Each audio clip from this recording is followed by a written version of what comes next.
The left is very good at storytelling. Let's face it, they are. I mean, they create such magnificent works of fiction. They are able to go out there and tell you a narrative, to spin you a tale. They're there to tell you a story, but they're never there to tell you the story.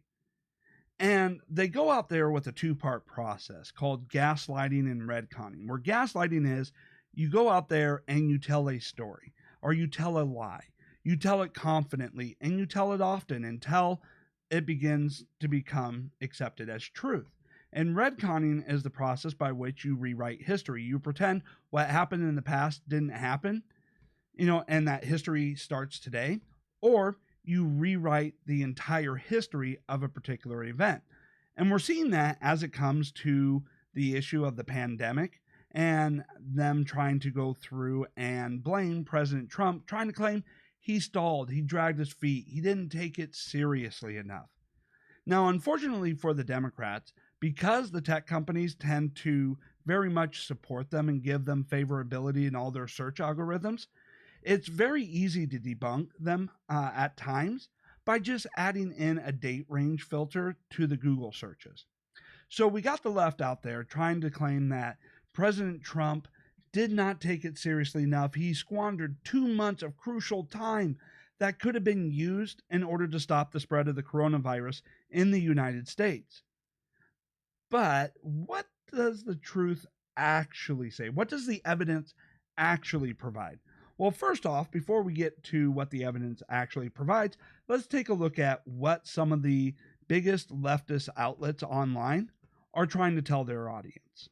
Oftentimes when we have discussions about how ill-prepared the Trump administration has been in its response to COVID-19, it's usually a discussion that talks about the various bits and pieces of mistakes that he's made throughout his response efforts, the lead up to COVID-19. We've done stories about how Donald Trump disbanded the pandemic task force within his own administration. And this is before COVID-19 was even a big story or something that we predicted would be an issue. But those are things that he did early on. But I think it's important to have like a more comprehensive discussion about all the mistakes that Trump made. Okay, so in that narrative, she repeats claims that have already been thoroughly debunked. Like, Trump disbanded the pandemic task force. He didn't disband them. They quit. They resigned in protest. They wanted to go out there and make political headlines to become heroes of the left. And Trump just didn't replace them. Instead, he created his own task force to deal with this particular situation once we found out what was going on in China. Now, what was actually going on here? Well, Trump was taking action and the left was doing everything they could to undermine him. So let's take a look at some of these actions. Let's see here. From the White House, dated January 31st, proclamation on suspension of entry as immigrants and non-immigrants of persons who pose a risk of transmitting 2019 novel coronavirus. So in this, Trump issues a ban on travel for any non-resident of the United States, non-citizen of the United States, from being able to come into the country if they had visited China, and for U.S. citizens and permanent residents of the United States, upon coming back to the United States from China, would undergo a quarantine. And the quarantine would last about 2 weeks. Now, what we didn't know is that you can be asymptomatic for multiple weeks while also being, contagious and yet not be showing any symptoms. And so we go through and we take a look at, we set up all the right steps, but this virus was different enough that the typical steps that you would take in order to stop the spread of a pandemic didn't work. But it's not Trump's fault that he didn't have this information, because nobody had this information at the time. Nobody knew what the incubation period of this virus was. Nobody knew that you were infectious, asymptomatic on January 31st. So our typical quarantine procedures that is effective 99% of the time did not work in this particular situation. Now, is this because of incompetence or because of a failure to take action? No, this is because the standard operating procedures for how to handle this situation just did not work in this particular case. Now, what do you see here? Oh, yes, the coronavirus task force briefing the press on the threat of the coronavirus. And if you take a look at this screenshot and take a look at that date, January 31st. So January 31st, the task force was not only already in place, but was already briefing the press on the threat of the coronavirus. And here you can go through the notes about this video, and it goes through and tells you some of the topics that were discussed, such as the travel ban, such as the quarantine, the actions that the Trump administration was taking, which is the standard operating procedure to prevent the spread and outbreak of a pandemic. And then how did the left react? Well, let's see here. The Hill reports Biden slams Trump's response to coronavirus epidemic. The Trump administration declared a public health emergency. Oh, hey, and this is dated February 1st, admitting that Trump had already declared a public health emergency. That doesn't seem like someone who is downplaying or dragging their feet in this particular situation, but he declared a public health emergency in response to the coronavirus outbreak, which has infected nearly 10,000 people worldwide. Most of the cases of the coronavirus has been contained to China, but 12 individuals in 6 countries have contracted the virus without ever having traveled to China. And then it goes on to read, what was Biden's response?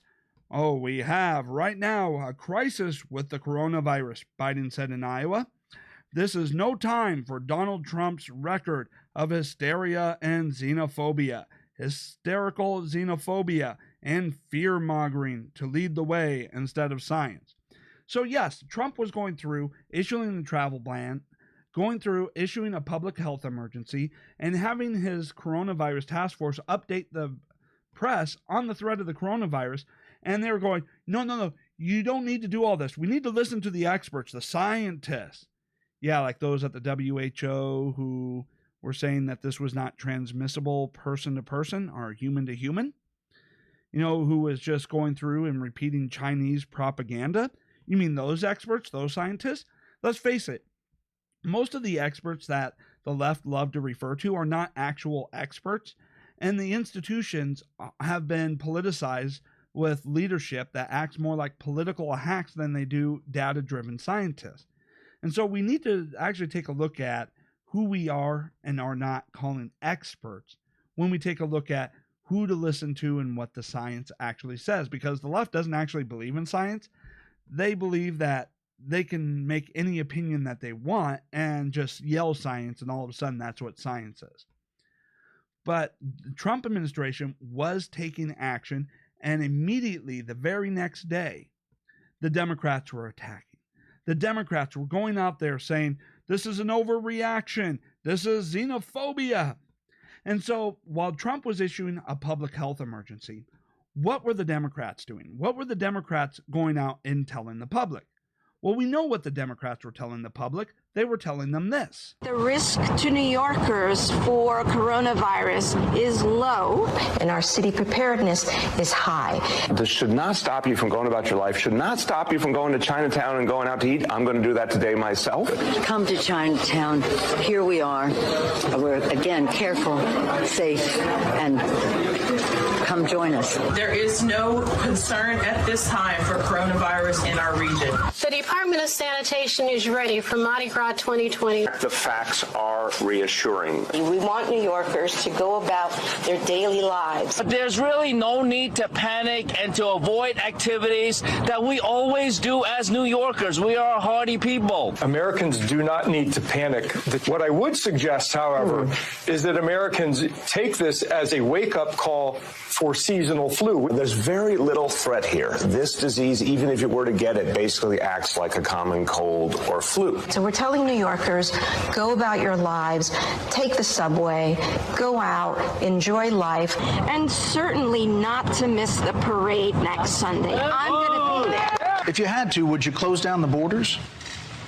No.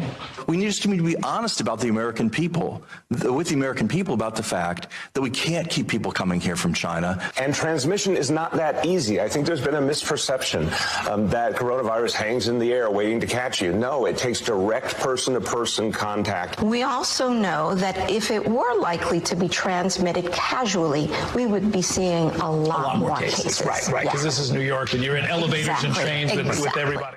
Okay, so let me get this straight. Trump was issuing a public health emergency, and banning travel and quarantining people, and that was considered to be underplaying the threat.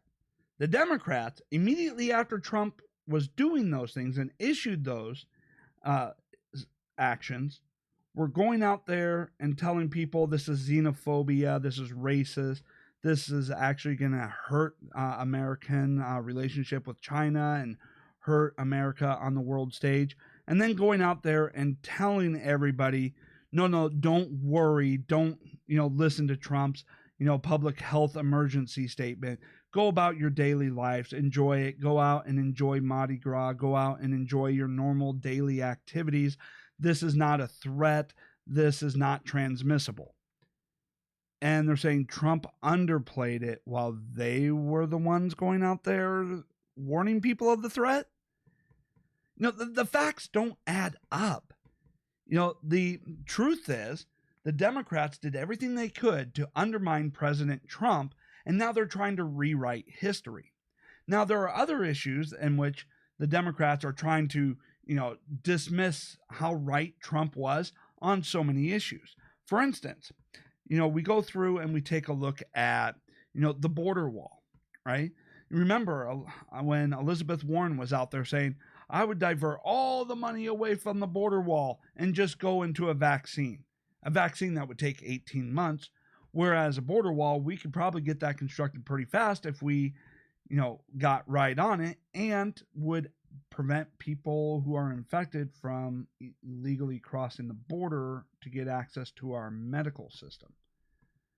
The border wall does work, but they're out there trying to dismiss the idea that if only we had a border wall, we could have prevented a lot of cases from entering the United States, of people going down to Mexico, from overseas, and then coming up to illegally cross the border. So what is their attack on the border wall? Joe Biden makes this dumb statement. These viruses, George, they have no borders. You can't build a wall. You can't have, people at the border trying to stop it. It's beyond that capacity. You can't put up border walls to stop a virus because the virus doesn't respect borders, is basically the claim. No, but the viruses travel in humans, and a border wall would stop humans. You understand how the border wall works, right? And you understand how viruses work. Viruses, they infect a person and infects their system. And then they become carriers of the virus and who can transmit it to other people. And then it's through their daily activities of moving around and going places that allows the virus to spread, right? If you just put a virus on a surface, it doesn't move. It doesn't travel. It doesn't go about, a daily routine or activity. And if you have a person who's infected and you keep them in the house and don't allow them to go anywhere, that virus isn't able to spread. It's only by the movement of people that the virus is able to spread. And so while viruses may not understand or respect borders, people do. And if you put up a border wall to keep out infected people, that would prevent the virus from being able to come into the United States. And see, Joe Biden continues to prove that he is absolutely clueless on how to handle this outbreak, on how to handle a crisis, and has us thanking God he's not president. I mean, shoot, at this point, you wonder if he even knows what day it is, right? You wonder if he even knows what year it is anymore. He has mentally declined that much. Now, as we've gone through here, the TYT people, the Young Turks people, go off and continue the narrative, the fictional story that they started in the first clip that I had presented, and they continue to go off and make additional debunked claims. So not only was our stockpile in questionable shape because it had been depleted and the ventilators hadn't been maintained, but we're also now learning that the Trump administration waited till mid-March to do bulk orders of equipment that we need, including those respirator masks. Also, there was the issue with Trump telling governors that they need to fend for themselves and place their own bids for medical supplies that they need in their own states. Okay, did you catch that? It was that whole debunked claim that President Trump told governors to fend for themselves, right? That as if, the federal government wouldn't be there. No, the truth is President Trump went out there and said, hey, we're working hard, we're working fast to get the supplies. But in the meantime, if you can find a way to get the supplies faster than the federal government can get them and dispense them, then go ahead and do that. Do not wait on the federal government if you can get the supplies and care that you need for your citizens. Do what is faster. And why is it that, supplies are taking a long time? Well, as I've discussed many times over, it's another issue that President Trump has been warning us about. And that is the strategic flaw in having all of our manufacturing capabilities located over in China. Because the supply chain is rather long. Because if you need to order a lot of bulk supplies, China has to manufacture it. Well, if China's dealing with a crisis, do you think they're going to prioritize our manufacturing? No. They may not even be accepting orders at that particular time. And they may be favoring other countries who are bowing to their demands that we push Chinese propaganda and downplay Chinese involvement or responsibility for the virus. And then even after they get it manufactured, it has to come over here. Whether that be by plane, which, would be faster, but if you need large quantities, planes are not able to handle as much capacity as ships. And cargo ships, well, those don't move very fast. So it turns out having a very long supply chain with your manufacturing being in another country from which the outbreak started is not very strategically smart. It also turns out when we take a look at our own manufacturing capabilities that the manufacturing equipment that it takes to make a car is quite different than the manufacturing equipment needed to build a respirator and masks. And so you need to take time to retool our own manufacturing centers so that they can make the switch to manufacture what we need, right? But you remember, that President Obama, former President Obama, was out there ridiculing the idea of bringing these manufacturing jobs back to the United States. He said these jobs are gone. They're never coming back. We need to focus on the jobs of the future. And now we find ourselves in this mess where the people responsible for the outbreak control most of the manufacturing, and our lack of manufacturing capabilities is now biting us in the butt because we've allowed it to degrade. And why was it that for decades all of this manufacturing was offshored, thrown overseas? And the politicians, they said nothing. But now that there's a crisis, the politicians that saw this happening for decades are now trying to blame the guy who's been in government for under 4 years, right? You got people who have been in government for a generation trying to blame the new people for the problems that happened over the course of a couple of decades. And Obama was the one that depleted our emergency stockpile supply, our national stockpile, and never refilled them, right? Never restocked all of those supplies. And then people want to go out there and try to say, well, Trump was notified, last year or a couple years ago in 2017 about this, that, there was some document that said, at some unknown point in the future, a virus may break out and cause a pandemic and we would be unprepared. but it didn't tell us what equipment, we would actually really need. It didn't really provide any information. It's kind of like, their claims about George Bush, having the memo, warning about bin Laden's attack. He probably got that memo on a daily or weekly basis. And it probably wasn't just bin Laden. There was probably a dozen other people, who were always threatening to attack the United States. But it never provided any information on how, when, where they plan on attacking. It doesn't provide, it's just the Nostradamus effect. You make a vague statement, you make it interpretable so that people can, look at a situation and be able to interpret and make it look like you were a prophet. This is what the left does all the time. But they don't just do it, for whimsical amusement. They actually do have purposes behind all of their actions. As despicable as it is, they do have a purpose. And if you listen to them, they'll let you know what that purpose is.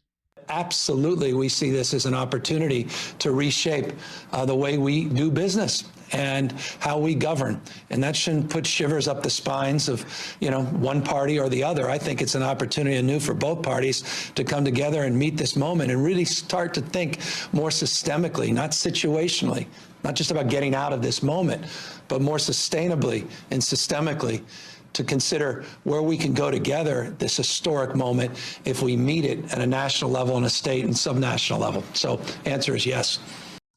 Yes, that was the Democrats going out there and admitting, hey, this is an opportunity. This is an opportunity to forever change American society, to fundamentally change and rebuild America in order to make it fit the leftist utopia, the socialist utopia, which is why they're going out there and rewriting history to try and make it look like it was a failure of capitalism or the failure of Republicans, instead of the truth of the Democrats undermining every effort to stop this. That's why they're going out there and pushing for all these things that have nothing to do with the coronavirus. Nothing to do, such as funding for the Kennedy Center for the Arts, sunscreen, and why they're issuing all these, shutdown orders of actual essential businesses, while at the same time going off there and declaring left-wing priority businesses like Planned Parenthood get to remain open, while they get to go through and, declare UBI should be, provided, whereby if ongoing UBI would completely crash the economy beyond the point of any return. It's why they're going out there and trying to hold the American people hostage on any relief to fund unrelated priorities of the Democrats. Because they don't actually care about your life. They don't actually care about your safety. What their goal is to create as much panic, as much fear, and as much pain and hardship so that you'll surrender all of your rights and freedom to an authoritarian left who will promise you safety in return, which is what authoritarians always do. And then once you give them the power, you get nothing. No safety, no freedoms. That's how the con job of the left always works. It's how people like Hitler were able to rise to power. People like Stalin, take a look at Venezuela, how they went from a prosperous, country to a complete crap hole. Is because they had an authoritarian leader making all these promises that they couldn't actually keep. And they'll do this every single time because they know that if they can inflict pain and hardship, you're not going to think rationally, which is why they're also out there trying to demand that we keep the economy closed, for months on end. They know we'll never be able to recover from that. Now, I've been pretty consistent here. I was, more than willing to give the 15 days that it needed. And we saw a lot of success during that 15 days and starting to ramp up manufacturing, getting the medical supplies, finding treatments, which is interesting because we found a treatment that provides a near 100% recovery rate, and the left immediately goes out there in a lot of their states and starts banning its use because they don't care about your life. And of course, they ban its use, for safety because they don't care about your life. All they want to do is tell you a narrative while inflicting as much pain, hardship, and damage as possible so that they can get you to surrender all your rights and freedom, and they can fundamentally transform us from a democracy, a representational republic, to an authoritarian dictator under a leftist utopian ideology.